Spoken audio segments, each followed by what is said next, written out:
إن الحمد لله نحمده ونستعينه ونستغفره ونعوذ بالله من شرور أنفسنا ومن سيئات أعمالنا من يهده الله فلا مضل له ومن يضلل فلا هادي له وأشهد أن لا إله إلا الله وحده لا شريك له وأشهد أن محمدًا عبده ورسوله أما بعد فإن خير الحديث كتاب الله وخير الهدي هدي محمد صلى الله عليه وسلم وشر الأمور محدثاتها وكل محدثة بدعة وكل بدعة ضلالة وكل ضلالة في النار.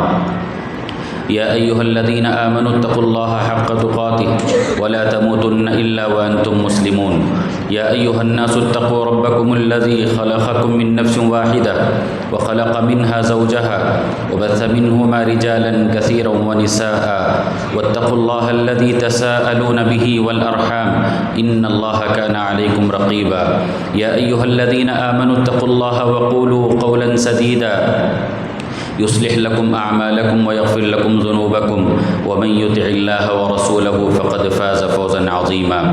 وقال عز وجل: قاف والقرآن المجيد بل عجبوا أن جاءهم منذر منهم فقال الكافرون هذا شيء عجيب أئذا متنا وكنا ترابا ذلك رجع بعيد. وقال عز وجل: وأذن في الناس بالحج يأتوك رجالا وعلى كل ضامر يأتين من كل فج عميق. حاضرین جمعہ، محترم بزرگوں، نوجوانوں، پردہ نشین خواتین اسلام، حج کے ایام قریب آتے جا رہے ہیں. لاکھوں حجاج کرام اسلام کے 5ویں رکن کو ادا کرنے کے لیے رخت سفر باندھ رہے ہیں. مکۃ المکرمہ کا رخ کر رہے ہیں اور اللہ رب العالمین کے حکم کے مطابق فریضہ حج کی ادائیگی کے لیے کوشش کر رہے ہیں اور حسن نیت کے ساتھ، اخلاص کے ساتھ خذوا عنی مناسککم کے مطابق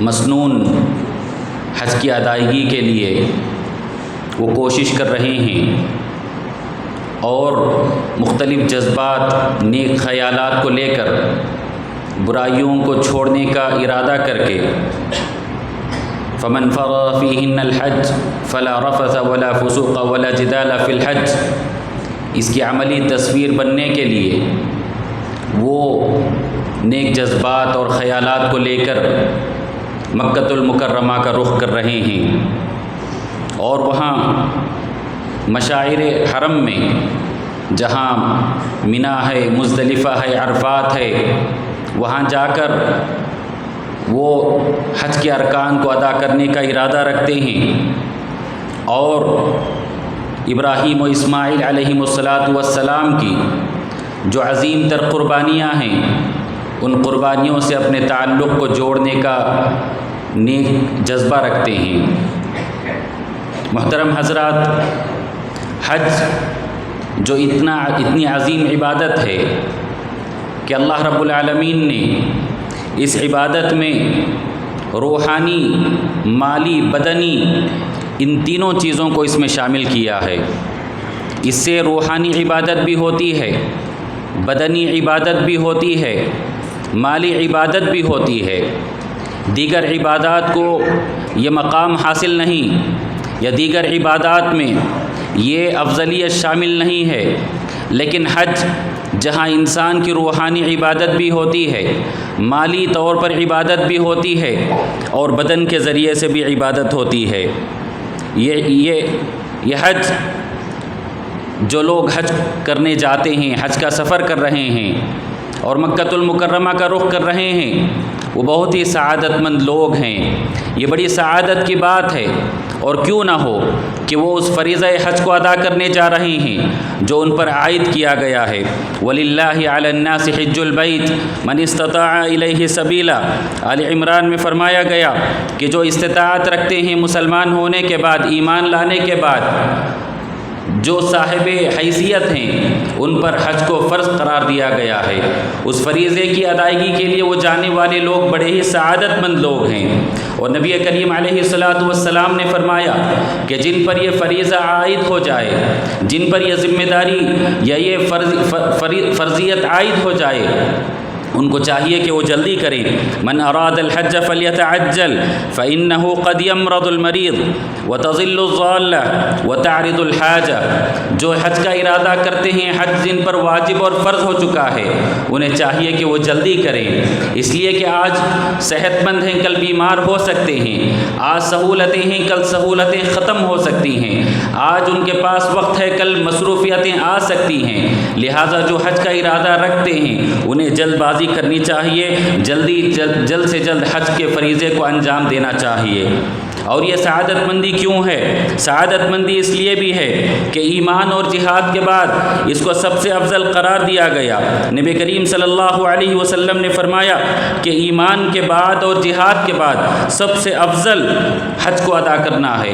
نبی کریم صلی اللہ علیہ وسلم سے پوچھا گیا، اے اللہ کے نبی، سب سے بہترین عمل کون سا ہے؟ آپ نے فرمایا ایمان باللہ، اور فرمایا اور پوچھا گیا، اے اللہ کے نبی، اس کے بعد کون سا عمل ہے؟ فرمایا جہاد فی سبیل اللہ کے راستے میں جہاد کرنا۔ اور پھر پوچھا گیا، اے اللہ کے نبی، اس کے بعد سب سے افضل عمل کون سا ہے؟ آپ نے فرمایا الحج المبرور، حج مبرور یہ سب سے افضل، سب سے نیک عمل ہے اور سب سے اللہ رب العالمین کے نزدیک پسندیدہ اور افضل چیز ہے۔ اور جو لوگ حج کو جاتے ہیں گویا کہ وہ اللہ کے مہمان قرار دیے گئے، اللہ کے مہمان انہیں قرار دیا گیا۔ الغازی فی سبیل اللہ والحاج والمعتمر وفد اللہ دعاہم، کہ جو لوگ جہاد کرتے ہیں اور جو لوگ حج و عمرہ کرتے ہیں وہ اللہ تعالیٰ کا وفد ہیں، اللہ تعالیٰ کا وفد ہیں، اللہ کے مہمان ہیں۔ دعاہم، اللہ تعالیٰ نے انہیں بلایا، فاجابوا، انہوں نے جواب دیا اور وہاں کا رخ کیا، انہوں نے حج کے فریضے کو انجام دینے کے لیے وہاں کا رخ کیا۔ وسألوہ فأعطاہم، اور جو انہوں نے سوال کیا، جو وہ اللہ سے مانگتے ہیں، اللہ سے دعا کرتے ہیں، اللہ تعالیٰ ان کی دعا کو قبول کرتے ہیں۔ یہ ابن ماجہ کی حدیث ہے۔ لوگ یہ سوچتے ہیں کہ حج کرنے سے ہمارے پیسے ختم ہو جائیں گے، یا ہمارے مال میں کمی ہوگی، یا مال کی کمی موجود ہے اور کبھی حج کر لیں گے، لیکن اس بات پر ہمارا اور آپ کا ایمان ہونا چاہیے۔ نبی کریم علیہ الصلاۃ والسلام نے ارشاد فرمایا ادیم الحج والعمرہ، کہ حج و عمرے کو کثرت سے کرو، فإنہما ينفیان الفقر والذنوب، اس لیے کہ یہ گناہوں کو بھی دھوتے ہیں اور فقر و فاقے کو بھی دھوتے ہیں، غریبی کو بھی دور کرتے ہیں، مسکینی کو بھی دور کرتے ہیں۔ تو حج ادا کرنے والے یہ فقیری سے دور ہوتے ہیں، اللہ تعالیٰ اس کی برکت سے انہیں مال و دولت سے نوازتے ہیں، انہیں ان کے فخر سے دور کرتے ہیں۔ اور اسی طریقے سے اس کی سب سے بڑی فضیلت یہ ہے، حج کرنے والے اتنے بڑے سعادت مند لوگ ہیں، اتنے بڑے سعادت مند ہیں کہ ان کے سارے گناہوں کو اللہ رب العالمین مٹا دیتے ہیں، ان کے سارے گناہوں کو ختم کر دیتے ہیں۔ وَأَنَّ الْحَجَّ يَهْدِمُ مَا كَانَ قَبْلَهُ، کہ حج ایسا عمل ہے کہ انسان جب حج کے فریضے کو اس کے پورے شروط کے ساتھ، ضوابط کے ساتھ، اس کے پورے شروط اور ضوابط کے ساتھ ادا کرتا ہے تو اللہ رب العالمین اس کے پچھلے گناہوں کو معاف کر دیتے ہیں۔ اور فرمایا من حج فلم يرفث ولم يفسق رجع كيوم ولدته امه، کہ جو انسان اس حالت میں حج ادا کرتا ہے کہ اس نے کوئی فسق و فجور کا کام نہیں کیا، اس نے کوئی گناہ کا کام نہیں کیا، اس نے خلاف حج یا خلاف شریعت کوئی امور انجام نہیں دیے، وہ اس حالت میں حج ادا کر کے واپس لوٹتا ہے جیسے اس کے ابھی اس کی پیدائش ہوئی ہے، اس کی پیدائش ابھی ہوئی ہے، اس کی پیدائش ابھی ہوئی ہے، جس پر کوئی گناہ نہیں ہے، ایسے گناہوں سے دھل کر کے ایک حاجی حج کو ادا کر کے واپس لوٹتا ہے۔ اور جو حج ایسا ہوگا جس کو حج مبرور کہا جاتا ہے، جہاں پورے شروط اور ضوابط کے ساتھ، اس کے ارکان کی ادائیگی کے ساتھ وہ حج ادا کیا جائے، اس کا بدلہ صرف اور صرف جنت قرار دیا گیا۔ الحج المبرور لیس له جزاء الا الجنہ، کہ حج مبرور اس کا بدلہ صرف اور صرف جنت ہے۔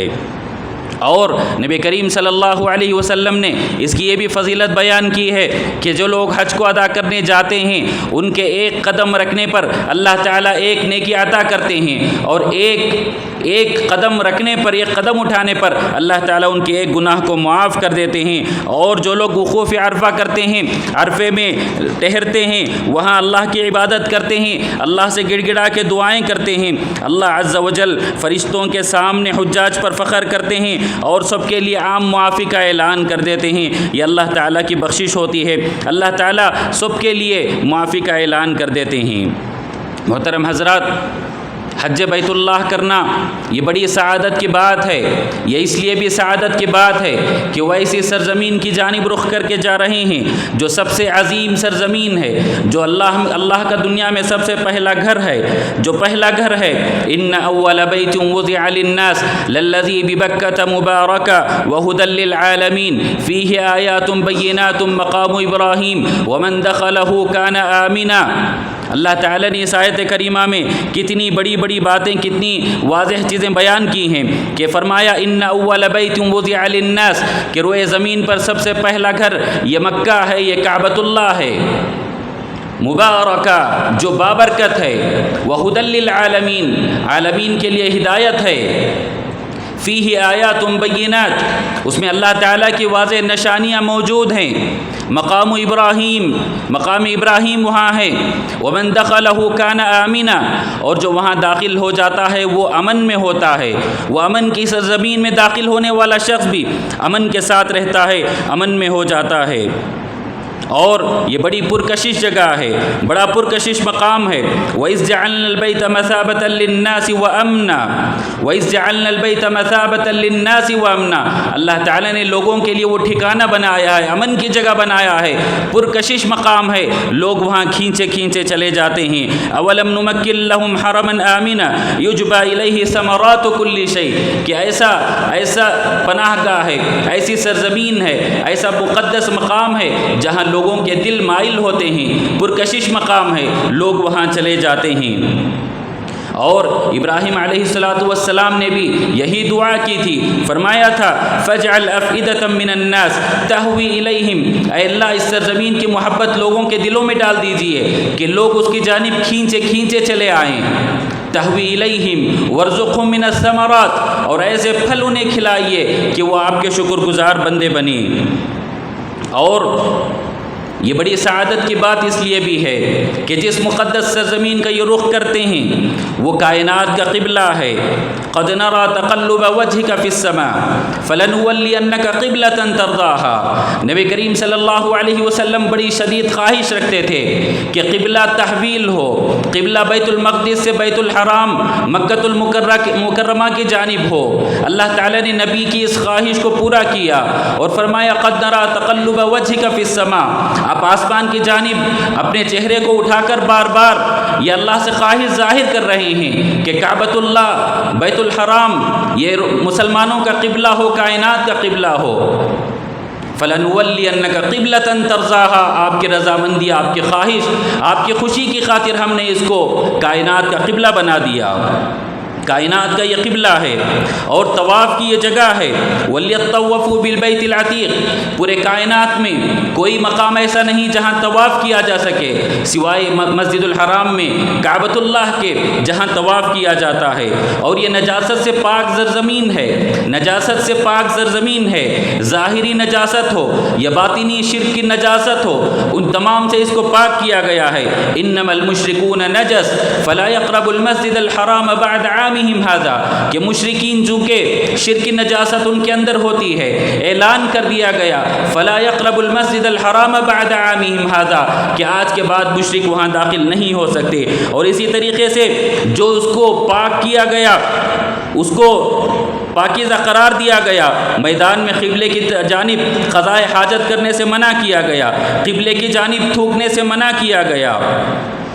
اور اسی طریقے سے مسجد حرام میں جو لوگ نماز پڑھتے ہیں، مسجد حرام میں نماز پڑھنے کی فضیلت بیان کی گئی، صلاۃ فی مسجدی ھذا خیر من الف صلاۃ سواہ الا المسجد الحرام، کہ اللہ کے نبی نے فرمایا کہ میری اس مسجد نبوی میں جو نماز پڑھنے کا اجر و ثواب ہے، ایک نماز کا ثواب 1000 ہے، سوائے مسجد حرام کے وہاں ایک نماز کا ثواب 1,00,000 کے برابر ملتا ہے، 1,00,000 کے برابر وہاں ثواب ملتا ہے۔ اور جب تک یہ کعبہ ہے اس وقت تک لوگ ہیں، اور جب کعبہ نہیں رہے گا لوگ بھی نہیں رہیں گے۔ جعل اللہ الکعبۃ البیت الحرام قیاما للناس، لوگوں کا قیام جب تک ہے، لوگ جب تک موجود ہیں تب تک کعبہ ہے، اور جب کعبہ نہیں رہے گا لوگ بھی نہیں رہیں گے۔ اور یہ وہ مقدس سرزمین ہے، اس کی سعادت مندی حاصل کرنے والے لوگ بڑے سعادت مند ہیں۔ وہاں پر اللہ کی نشانیاں ہیں، اللہ کے شعائر ہیں، وہاں حتیم ہے، وہاں صفا اور مروہ ہے، وہاں مقام ابراہیم ہے، وہاں زمزم کا پانی ہے، ماء زمزم لما شرب لہ، کہ زمزم کے پانی کو جس نیت سے پیا جاتا ہے اللہ تعالیٰ اس کو وہ چیز عطا کرتے ہیں، نیت کے مطابق عطا کرتے ہیں۔ وہاں رکن یمانی ہے، وہاں حجر اسود ہے۔ اللہ کے نبی علیہ الصلوۃ والسلام نے فرمایا کہ رکن یمانی اور مقام ابراہیم جنت کے ہیروں میں سے ایک ہیرے ہیں، اگر اللہ تعالیٰ اس کی روشنی کو زائل نہیں کرتے تو مشرق و مغرب کے درمیان وہ ساری دنیا کو روشن کر دیتے، لیکن اللہ تعالیٰ نے ان ہیروں کی روشنی کو زائل کر دیا ہے۔ یہ صحیح حدیث ہے، اس میں رکن یمانی اور حجر اسود کے بارے میں بتایا گیا کہ وہ جنت کے ہیرے ہیں، اور اس کے اندر اتنی روشنی ہو سکتی تھی کہ مشرق و مغرب پوری دنیا کو وہ روشن کر دیتے، لیکن اللہ تعالیٰ نے اس کی روشنی کو زائل کر دیا ہے۔ محترم حضرات، حجر اسود کے بارے میں فرمایا الحجر الاسود من الجنہ، کہ حجر اسود جنت کا پتھر ہے، وہاں جانے والے بڑے سعادت مند ہیں، حج کے فریضے کو انجام دینے والے بڑے سعادت مند لوگ ہیں۔ اور جو لوگ اس کعبے سے دشمنی کرتے ہیں ان کا انجام بھی بڑا عبرتناک ہوتا ہے۔ الم تر کیف فعل ربک باصحاب الفیل الم یجعل کیدہم فی تضلیل، پوری صورت آپ پڑھ کر دیکھیے، ابرہہ نے جو اس کے ساتھ برائی کا ارادہ کیا تھا اللہ تعالیٰ نے اس کا کیا عبرتناک انجام کیا۔ اور قرب قیامت بھی یہ بات ہوگی کہ یغزو جیش الکعبہ، کہ ایک لشکر کعبے پر چڑھانے کے لیے، اس کو حملہ کرنے کے لیے آگے بڑھے گا، اللہ تعالیٰ اس کے اول و آخر کو زمین میں دھسا دیں گے۔ اور یہ وہ مقدس سرزمین ہے جس کی اللہ تعالیٰ نے اہمیت بتانے کے لیے قسم کھائی ہے، وَهَذَا الْبَلَدِ الْأَمِينَ، یہ ایسا امن والا شہر ہے، اللہ تعالیٰ نے اس کی قسم کھائی ہے۔ اور یہ پاک سرزمین ہے، بہت ہی پاک ہے۔ وَإِذْ بَوَّأْنَا لِإِبْرَاهِيمَ مَكَانَ الْبَيْتِ أَلَّا تُشْرِكْ بِي شَيْئًا، جہاں شرک نہیں ہوتا، وَطَهِّرْ بَيْتِيَ لِلطَّائِفِينَ وَالْقَائِمِينَ، اللہ تعالیٰ نے ابراہیم کو کہا کہ اس کو پاک کیجئے، شرک سے بھی پاک کیجئے، اس کو پاک و صاف بھی رکھیے اس کا طواف کرنے والے اور یہاں رہنے والوں کے لیے، اور یہ امن والی جگہ ہے۔ وَهَذَا الْبَلَدِ الْأَمِينَ۔ محترم حضرات، یہ ساری زمینوں میں سب سے بہترین زمین ہے۔ نبی کریم صلی اللہ علیہ وسلم کو سرزمین مکہ بہت زیادہ پسند تھی۔ عبداللہ ابن عدی رضی اللہ عنہ فرماتے ہیں رأیت رسول اللہ صلی اللہ علیہ وسلم علی راحلتہ واقفۃ بالحضورہ، کہ حضورہ کے مقام پر نبی کریم صلی اللہ علیہ وسلم مکہ چھوڑ کر جاتے ہوئے اپنی سواری پر کھڑے ہو کے فرماتے ہیں واللہ انک لخیر ارض اللہ، اللہ کی قسم اے مکہ تو سب سے پاک، سب سے خیر والی سرزمین ہے۔ وَأَحَبُّ أَرْضِ اللَّهِ إِلَى اللَّهِ، اللہ کے نزدیک سب سے پسندیدہ سرزمین ہے۔ وَلَوْلَا أَنِّي أُخْرِجْتُ مِنْكِ مَا خَرَجْتُ، اگر میں یہاں سے نکالا نہیں جاتا تو میں یہاں سے نہیں نکلتا، اگر مجھے یہاں سے نکالا نہیں جاتا تو میں یہاں سے نہیں نکلتا تھا۔ یہ اللہ کے نبی علیہ الصلوۃ والسلام کے نزدیک بڑی بابرکت، بڑی پسندیدہ زمین ہے، اور اللہ تعالیٰ نے اس کو بڑے خیر اور خوبیوں سے اس کو بھر دیا ہے۔ یہاں قتل نہیں ہو سکتا، یہاں فسادات سے منع کیا گیا، حتیٰ کہ درخت کاٹنے سے، پرندوں کے شکار سے یہاں منع کیا گیا ہے۔ اور مکہ وہ مقدس زمین ہے جہاں دجال داخل نہیں ہو سکتا۔ قرب قیامت جب دجال آئے گا وہ مکے اور مدینے میں داخل نہیں ہو پائے گا، تمام زمین کے کونے کونے میں جا کر کے وہ فتنہ و فساد کو پھیلائے گا، لیکن اس سرزمین میں وہ داخل نہیں ہوگا۔ اور قرب قیامت ایمان اسی سرزمین میں سمٹ کر کے رہ جائے گا۔ محترم حضرات، یہ وہ سرزمین ہے جو توحید کا مرکز ہے۔